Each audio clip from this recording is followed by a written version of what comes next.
nama Tuhan. Bapak Ibu Saudara yang dikasihi oleh Tuhan, kita berjumpa lagi dan tentunya kita tetap bersyukur kepada Tuhan karena sampai saat ini Tuhan Yesus tetap mengasihi di dalam setiap kehidupan kita. Amin. Dan itulah memang janji Tuhan yang diberikan bagi kita semua sebagai anak-anaknya yang dikasihi. Saya yakin dan percaya dan Tuhan pasti mempunyai suatu rencana di dalam setiap kehidupan kita, pribadi lepas pribadi. Minggu yang lalu saya sampaikan bahwa kita akan beribadah di gereja, persiapan akan beribadah di gereja. Tapi rupanya saat ini kita masih belum, karena saya sudah rencanakan, tetapi dari pimpinan dari daerah memberikan surat edaran bahwa ibadah di gereja sementara waktu jangan dulu.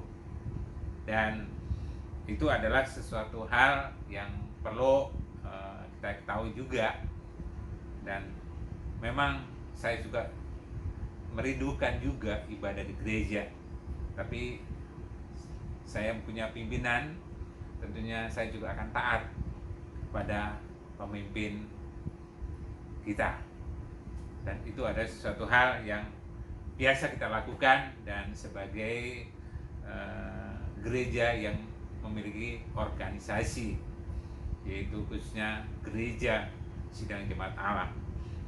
Dan tapi kita pasti kan waktu kita akan beribadah kembali di gereja yang akan sudah ditetapkan, kalau Tuhan sudah izinkan kita boleh bersama-sama beribadah, tapi tidak mengurangi rasa syukur kita dan tidak mengurangi juga berkat yang Tuhan sudah sediakan, walaupun kita masih akan beribadah bersama-sama di rumah dan seperti yang kita lakukan pada pagi ini. Maka itu pada pagi ini kita akan merenungkan kebenaran firman Tuhan bersama-sama. Kita siapkan hati kita, karena kuasanya, berkatnya tidak terbatas dengan ruang dan waktu dimanapun kita berada. Kalau kita boleh siapkan hati dan pikiran kita, pasti Tuhan akan memberkati. Ya, puji nama Tuhan. Maka itu sebelum kita akan merenungkan firman Tuhan, mari kita akan berdoa. Kiranya firman Tuhan akan memberikan kekuatan, pertolongan, dan tetap memberikan harapan di dalam kehidupan kita kepada Tuhan Yesus. Mari kita akan berdoa lebih dahulu. Sungguh Tuhan, kami bersyukur pada pagi ini Tuhan masih memberikan kesempatan bagi kami sebagai anak-Mu untuk bersekutu kepada Tuhan. Dan pagi ini kami ingin merenungkan kebenaran firman-Mu. Tuhan, kami membuka hati dan pikiran kami supaya kebenaran firman-Mu dapat tempat yang layak, akan bertumbuh berbuah, dan tentunya akan berarti di dalam kehidupan kami, dan juga kami bisa tetap memuliakan, mengagungkan nama Tuhan Yesus. Terima kasih, hidupkan kebenaran firman-Mu di dalam setiap hati kami masing-masing, dan kami boleh menerima di dalam pikiran kami, dan kebenaran firman-Mu itu akan sangat-sangat berarti dalam setiap kehidupan ini. Terima kasih Tuhan, kami menyerahkan pemberitaan firman-Mu ini dari awal sampai akhir di dalam nama Tuhan Yesus. Amin. Haleluya. Bapak Ibu Saudara dikasihi dalam Tuhan, dan beberapa hal kita sudah mendengar, merenungkan kebenaran firman Tuhan yang saya sampaikan. Tapi pada pagi ini kita akan meresponi kebenaran firman Tuhan, dan kita akan yakini dengan iman dan percaya di dalam kehidupan kita. Dan saya akan menyampaikan kebenaran firman Tuhan ini yang bertemakan yaitu mujizat masih terjadi. Dan tentunya ungkapan atau perkataan ini kita sering mendengar, bahkan kalau kita boleh melihat acara televisi setiap minggu itu ada, ya, hambanya yang menyampaikan mujizat itu masih terjadi.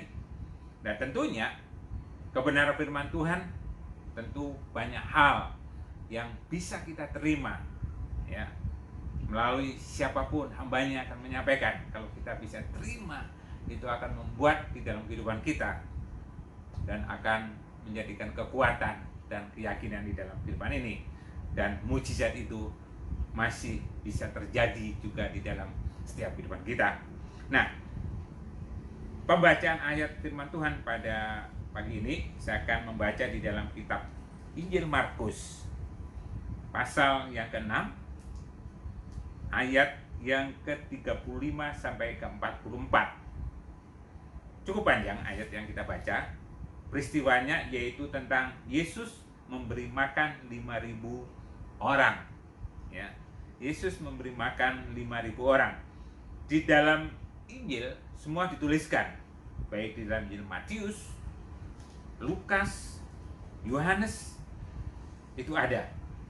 Tapi pada pagi ini saya akan merenungkan firman Tuhan bersama-sama di dalam Markus pasal yang ke-6 ayat 35 sampai 44, yaitu tentang 5 roti 2 ikan. Ya, atau kalau di dalam pembacaan ayat sini yaitu Yesus memberi makan 5.000 orang. Ya. Mujizat masih terjadi. 5 roti, 2 ikan memuaskan 5.000 orang percaya, bahkan lebih. Saya yakin dan percaya itu. Dan kalau kita membaca di dalam ayat-ayat ini, saya nggak akan baca secara keseluruhan, tapi nanti bagian-bagian nanti akan saya akan baca, Bapak Ibu bisa membacanya. Dan peristiwa ini tentunya sesuatu yang sangat-sangat memberikan satu harapan. Kenapa saya katakan memberikan harapan? Karena peristiwa ini terjadi bagaimana pada waktu Yesus bersama-sama dengan murid-muridnya dalam perjalanannya untuk melayani, untuk melakukan perjalanan di mana dia akan menyampaikan kabar kesukaan atau Injil itu.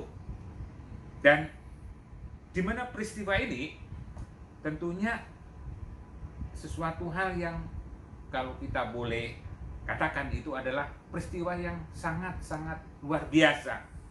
Karena apa? Karena hal ini terjadi dikatakan yaitu menjelang malam, atau boleh katakan mungkin bisa disebutkan sore hari. Ya, tapi firman Tuhan kalau kita membaca tadi di dalam Markus pasal yang ke-6 ayat yang ke-35 dikatakan pada waktu hari sudah mulai malam. Berarti udah malam, sore atau malam, ya. Nah, hal ini terjadi, ya, terjadi di mana murid-muridnya diperhadapkan, ya, dengan orang-orang banyak yang ingin tetap mengikut Yesus, ya, ingin tetap mengikut Yesus, karena dia tahu bahwa udah banyak mendengar kabar peristiwa bagaimana kehidupan seseorang, ya, kehidupan ini kalau dia bertemu dengan Yesus maka akan terjadi sesuatu yang berbeda. Maka itu tidak heran di mana Yesus berada, di mana Tuhan Yesus mengajar, di situ pasti banyak orang-orang yang datang kan dia ingin mendapatkan perubahan, ingin mendapatkan berkat, ingin mendapatkan keselamatan, walaupun mungkin satu dan yang lain berbeda, mungkin ingin mendapatkan kesembuhan dan lain sebagainya. Yang jelas di situ waktu Yesus mengajar banyak orang-orang yang datang kepadanya. Nah, peristiwa ini juga yang sama dikatakan tadi bahwa di mana orang-orang bersama-sama dia berkumpul, dia datang bertemu dengan Tuhan sampai menjelang malam. Ya, tidak disebutkan sampai pagi atau awalnya kapan tidak disebutkan, tapi yang dituliskan adalah sampai menjelang malam. Berarti peristiwanya saya yakin tidak sebentar, ya, pasti lama. Tetapi Tuhan tahu dengan kejadian seperti itu, ya. Kalau kita membaca selanjutnya di dalam Mazmur tadi, ayat yang ke-36, suruhlah mereka pergi supaya mereka dapat membeli makanan di desa-desa dan di kampung-kampung di sekitar ini. Ini ayat 36. Tetapi jawabnya, kamu harus memberi makan. Kata mereka kepadanya, jadi haruskah kami membeli roti seharga 200 dinar untuk memberi mereka makan? Ya. Percakapan yang dilakukan oleh Tuhan Yesus bersama dengan muridnya ini perlu kita garis bawahi. Dan di sini ada sesuatu yang menjadi pembelajaran di dalam setiap kehidupan kita sebenarnya, ya, kepada orang-orang yang ada di sekitar kita, begitu juga di dalam kehidupan kita sebagai orang-orang percaya kepada Tuhan, ya. Di dalam ayat tadi yang saya bacakan bahwa murid-muridnya menyuruh pergi orang-orang yang ada yang mengikuti itu, yaitu supaya dia mencari makan, karena tentunya mungkin sudah lapar dan sebagainya karena sudah malam, dan mungkin kalau sampai terus akan terjadi itu sampai malam dan tidak ada lagi nanti para penjual dan lain sebagainya, mungkin alasan seperti itu. Tapi apa yang dikatakan oleh Yesus kepada murid-muridnya? Dengan tegas dikatakan tadi ayat 37, tetapi jawabnya, kamu harus memberi mereka makan. Kata mereka kepadanya, jadi haruskah kami membeli roti seharga 200 dinar untuk memberi mereka makan? Ya. Ini seolah-olah ada satu percakapan, pernyataan yang dikatakan oleh muridnya bahwa dia tidak mampu, dia tidak sanggup, bahkan atau dengan kata dia tidak mau. Ya. Ini adalah satu pembelajaran yang luar biasa yang saya dapat lihat di dalam ayat ini, ya, bahwa Tuhan Yesus mengingatkan kepada murid-muridnya bahwa supaya di dalam dia melayani, boleh katakan seperti itu, melakukan pembelajaran di mana dia menyampaikan satu kebenaran-kebenaran yang terjadi, yang dialami di dalam kehidupannya yang dari Tuhan, maka dia harus melakukannya, ya. Bukan hanya dengan perkataan di sini adalah hanya menyuruh, ya, kemudian tidak ada, seolah-olah tidak ada jalan keluar, hanya memerintah, ya. Itu yang dilakukan oleh murid-muridnya. Tapi Yesus berkata, tidak seperti itu. Tapi kamu harus memberi makan. Ya. Perkataan ini saya bisa mendapatkan satu pembelajaran bahwa Tuhan menyuruh mengoreksi kehidupan pribadi, lepas pribadi, khususnya murid-muridnya pada waktu itu. Ya. Bukan hanya memerintah, bukan hanya untuk menunjukkan sesuatu tapi tidak bertindak. Tapi Tuhan menginginkan murid-muridnya melakukan sesuatu, ya, untuk orang-orang yang mengikut atau mendengar pada waktu itu. Itu yang diinginkan oleh Tuhan. Jadi di dalam kejadian ini, ya, kenapa mukjizat masih bisa terjadi?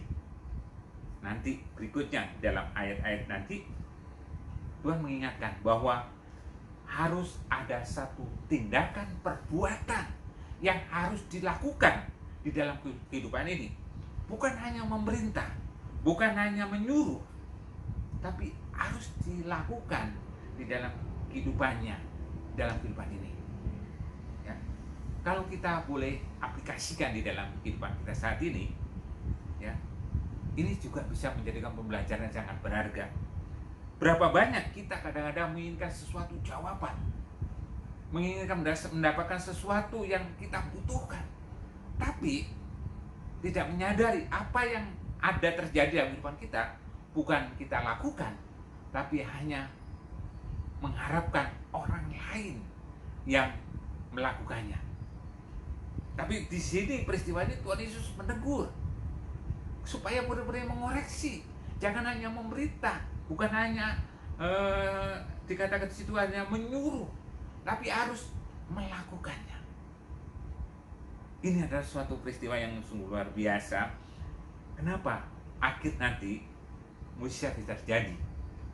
Karena harus ada sesuatu yang mereka lakukan sendiri dalam kehidupannya. Mungkin awal bisa ditolong, atau mungkin ada yang mengarahkan, mungkin seperti itu. Tapi untuk kehidupan selanjutnya harus pribadi yang harus datang kepada Tuhan. Begitu juga di dalam kehidupan kita. Kalau kita ingin mendapatkan sesuatu, kalau kita boleh sebutkan mujizat bisa terjadi dalam kehidupan kita, bukan hanya kata orang lain, tetapi harus di dalam diri kita melakukannya. Bagaimana kita akan mendapatkan jalan keluar dalam kehidupan kita?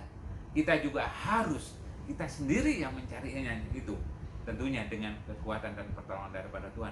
Bukan hanya mengharapkan kepada pertolongan orang lain. Ya. Di dalam Alkitab, di dalam kitab Markus, tidak jauh daripada ayat ini, pasal ini, kalau kita membaca di dalam peristiwa, yaitu Markus pasal 7, ada satu contoh yang disebutkan di sini, Markus pasal ke-7 ayat yang ke-31 sampai ayat 37. Ya. Judul di dalam perikop ini adalah Yesus menyembuhkan seorang tuli. Saya akan bacakan ayat 33, 34 sampai 35 saja. Ya. Bagaimana satu kehidupan bukan orang lain, tapi dirinya sendiri yang harus melakukannya. Firman Tuhan katakan demikian. Dan sesudah Yesus memisahkan dia dari orang banyak, sehingga mereka sendirian, ia memasukkan jarinya ke telinga orang itu, lalu ia meludahkan dan meraba lidah orang itu.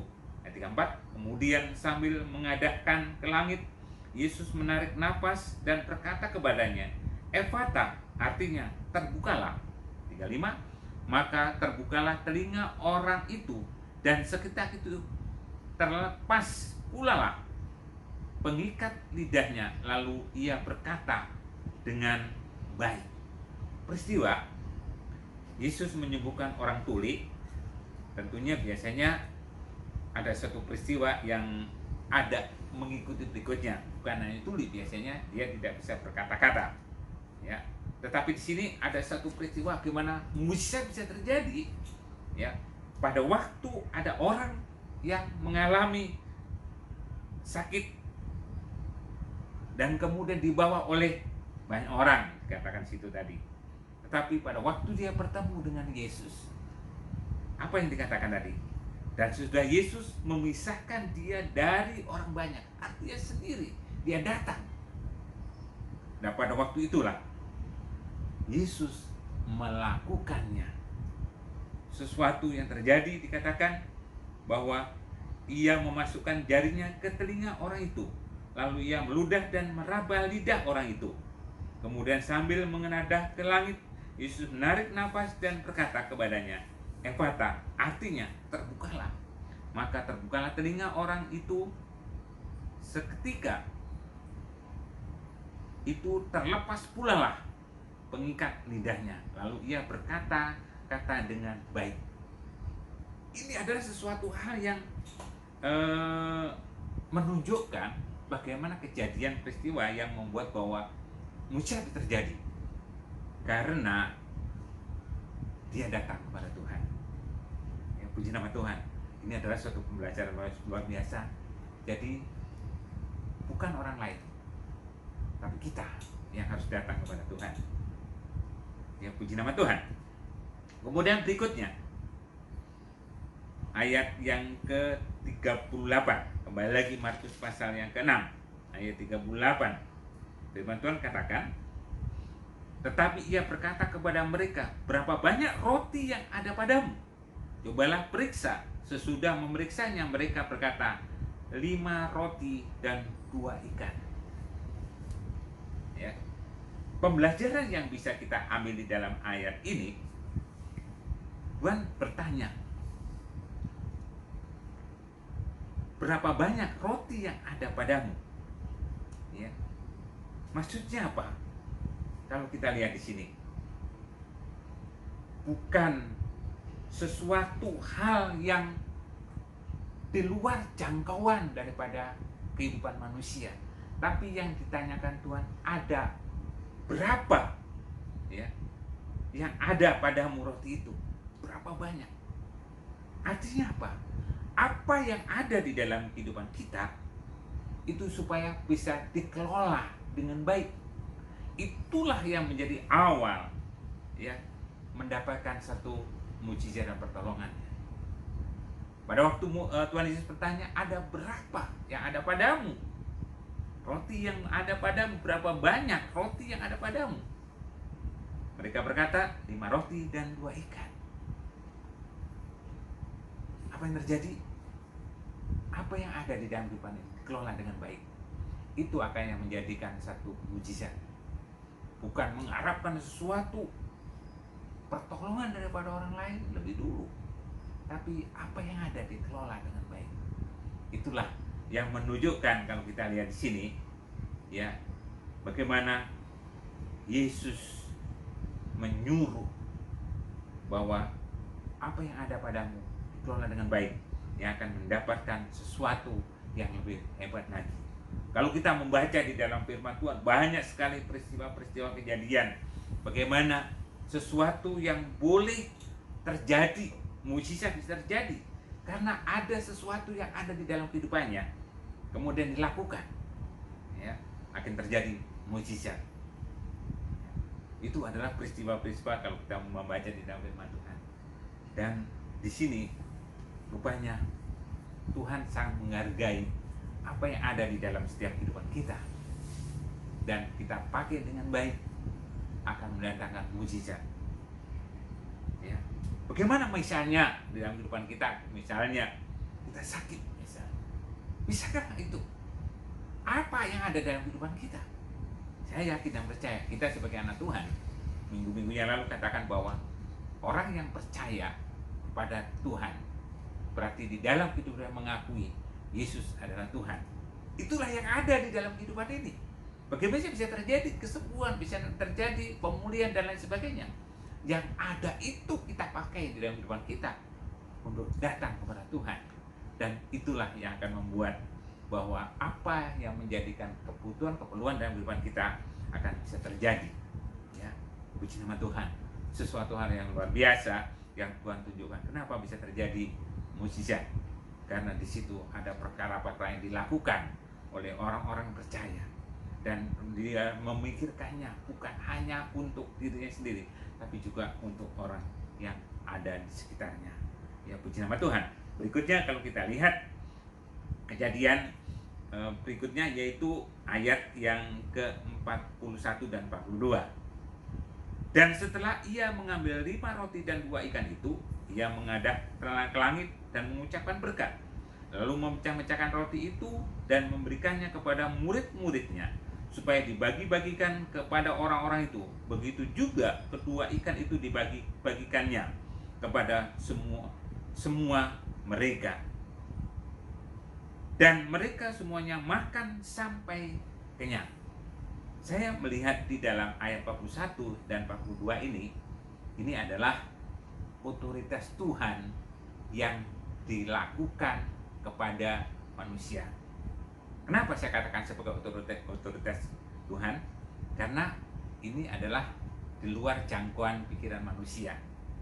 Ya, manusia tidak bisa memikirkan sampai ke situ. Hanya kuasa Tuhan yang bisa lakukan. Maka itu saya sebutkan ini adalah sebagai otoritas Tuhan untuk orang-orang yang dikasihinya. Ya, itu dilakukan Tuhan sendiri. Ya, supaya apa? Saya yakin kekuasaan, kemuliaan Tuhan akan lebih nyata lagi di dalam setiap kehidupan manusia. Ya. Nah itu, hal ini tentunya itu adalah sesuatu mujizat yang Tuhan berikan di dalam kehidupan orang-orang percaya. Otoritasnya diberikannya supaya orang-orangnya yang dikasih boleh dipuaskan di dalam kehidupan ini. Dan berikutnya kalau kita lihat ayat yang berikutnya 43 sampai 44. Kemudian orang mengumpulkan potongan-potongan roti 12 bakul penuh selain daripada sisa-sisa ikan. Yang ikut makan roti itu ada 5.000 orang laki-laki. Ya. Ini ada satu pembelajaran yang luar biasa, ya. Setelah semua makan kenyang, ya, dan masih ada sisanya dikatakan tadi. Dan mereka semua makan sampai kenyang, ayat 43. Kemudian orang mengumpulkan potongan-potongan roti 12 bakul penuh selain daripada sisa-sisa ikan itu, ya.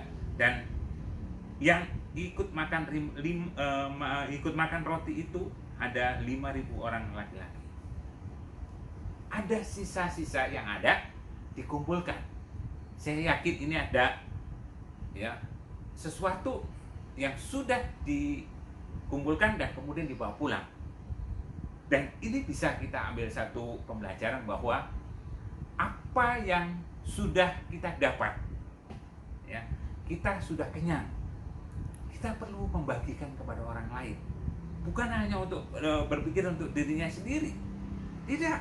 Kenapa? Dia ambil kemudian mungkin pada waktu dia datang kepada Yesus dari awalnya mungkin hanya dia seorang bapak saja mungkin. Mungkin istrinya masih di rumah ada. Mungkin anaknya. Ya. Dan dibagi-bagikan itu dan kemudian dia dibawa pulang, diberikan kepada keluarganya. Ya.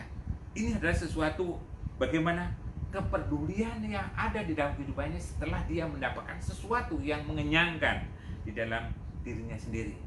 Jadi tidak egois, tapi dia membagikan kepada orang lain. Maka itu inilah terjadi mujizat yang luar biasa yang Yesus kerjakan di dalam kehidupan orang-orang yang ada pada waktu itu. Ya, puji nama Tuhan. Dan saya kita percaya mujizat itu masih berlaku sampai saat ini kalau kita percaya.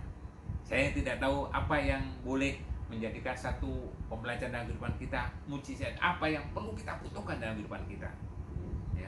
Anugerah apa yang kita butuhkan dalam kehidupan kita. Kita perlu datang kepada Tuhan karena Tuhan sudah menyediakan itu semuanya. Tinggal bagaimana keyakinan percaya kita, bagaimana kesungguhan kita kepada Tuhan. Itulah yang akan membuat bahwa mujizat itu akan terjadi di dalam setiap kehidupan ini. Maka itu percaya Yesus dalam kehidupan kita akan membawa sukacita dan sejahtera dan kekal sampai selama-lamanya. Mungkin saat ini mungkin dalam pikiran kita saat ini mungkin tidak bisa terjadi mujizat, mungkin bahkan sampai kita meninggalkan dunia ini. Tapi masih ada mujizat yang lain yang Tuhan sudah sediakan, yaitu kehidupan kekal sampai selama-lamanya. Kenapa? Karena Yesus menyediakan tempat sampai selama-lamanya dalam kehidupan kita. Bukannya dalam dunia ini, tapi sampai hidup kita di balik kehidupan yang ada di dalam dunia ini. Maka itu kita bersyukur kalau kita boleh percaya kepada Tuhan Yesus. Mujizat masih ada kalau bisa terjadi dalam dunia ini, tapi juga masih ada terjadi kalau di balik kehidupan dalam dunia ini sampai kita mengakhiri kehidupan kita. Ya, puji nama Tuhan, maka percayalah kepada Yesus. Karena Tuhan Yesus yang akan memberikan mujizat di dalam setiap kehidupan kita. Haleluya. Puji nama Tuhan. Itulah satu kebenaran firman Tuhan yang bisa saya sampaikan pada pagi ini, yang akan menolong kepada kita semua, dan kita boleh tetap di dalam kasih anugerah Tuhan, percaya kepada Tuhan Yesus, dan kita akan menerima mujizat itu boleh terjadi dalam kehidupan kita. Haleluya. Amin. Terima Tuhan, mari kita mengucap syukur pada pagi ini. Sebelum kita akan akhiri, tentunya kita tetap berdoa untuk, saya selalu katakan, keluarga kita, berdoa untuk orang-orang sekitar kita, berdoa untuk bangsa negara kita yang kita kasihi, supaya semuanya pulih akan berjalan dengan baik. Ya, khususnya kalau kita berdoa untuk bangsa negara kita, supaya bangsa kita akan terlewatkan daripada COVID-19 ini. Setelah kita mengalaminya, kita akan melewatinya, dan kemudian kita akan bebas. Dan mungkin kita tidak lama lagi, ya, karena sudah ada beberapa kita juga sudah boleh ibadah di gereja, tapi kita menunggu sampai kita boleh nanti bersama-sama ibadah di gereja dengan ketetapan peraturan seperti yang saya katakan dari awal, yaitu para pemimpin kita mengizinkannya. Ya, puji nama Tuhan. Mari kita akan berdoa, kita mengucap syukur. Segala puji syukur kami kembalikan kepada-Mu Tuhan atas kebaikan kasih karunia-Mu yang Tuhan berikan dalam setiap kehidupan kami. Pada pagi ini kami masih bisa mendengar kebenaran firman-Mu. Sempurnakan Tuhan. Bahkan itu bisa terjadi di dalam kehidupan ini, karena kami meyakini, kami imani bahwa mujizat itu pasti terjadi. Saya nggak tahu Tuhan apa yang boleh terjadi dalam kehidupan ini, dan yang menjadikan harapan anak-anak-Mu saat ini juga Tuhan. Tapi kami yakin mujizat masih berlaku sampai saat ini. Maka dari itu kami bersyukur. Terima kasih Tuhan. Kami mengimani, meyakini itu. Apapun yang saat ini kami alami bisa terjadi. Yang lemah bisa dikuatkan, yang letih lesu diberikan kemampuan untuk bangkit, yang sakit bisa disembuhkan karena bilur-bilur Tuhan Yesus sudah menyembuhkan. Dan yang menghadapi persoalan dalam keluarga dipulihkan kembali. Yang menghadapi masalah-masalah ekonomi, Tuhan menyediakan sesuai dengan apa yang menjadi keperluan kebutuhan dalam kehidupan ini. Terima kasih Tuhan Yesus, terima kasih, kami ucap syukur, semua kami serahkan tangan kuasa-Mu. Maka dari itu, pribadi lepas pribadi, keluarga demi keluarga, Tuhan akan tetap pedulikan dalam kehidupan ini. Terima kasih, kami ucap syukur. Dan saat ini juga hamba-Mu berdoa untuk bangsa negara kami, yang bangsa Indonesia yang kami kasih ini, yang sedang masih menghadapi COVID-19 yang masih ada. Tapi kami yakin itu semuanya akan berlalu, dan kami akan mendapatkan kebebasan, kelepasan untuk merasa takut, gentar menghadapi hal semuanya, karena kami boleh bersama-sama dengan Tuhan. Terima kasih, kami syukur yang memberkati bangsa negara kami, bangsa Indonesia ini. Semua kami serahkan tangan kuasa-Mu, kepemimpinan dari tingkat yang terendah sampai tingkat yang tertinggi. Kami menyerahkan kepada tangan Tuhan, khususnya orang-orang yang bertanggung jawab menghadapi masalah COVID-19 ini, supaya semuanya Tuhan beri kekuatan kesehatan.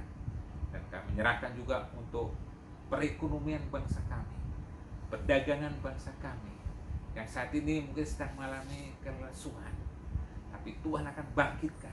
Pemerintahan bangsa kami akan bangkit. Masalah-masalah perekonomian, masalah pendidikan, masalah-masalah yang lain yang saat ini sedang mengalami keterpurukan, tapi akan bangkit karena Tuhan Yesus memberikan kemenangan. Terima kasih, kami syukur. Kami serahkan semua ke dalam kuasa-Mu. Berkati kami semua dalam nama Tuhan Yesus. Haleluya.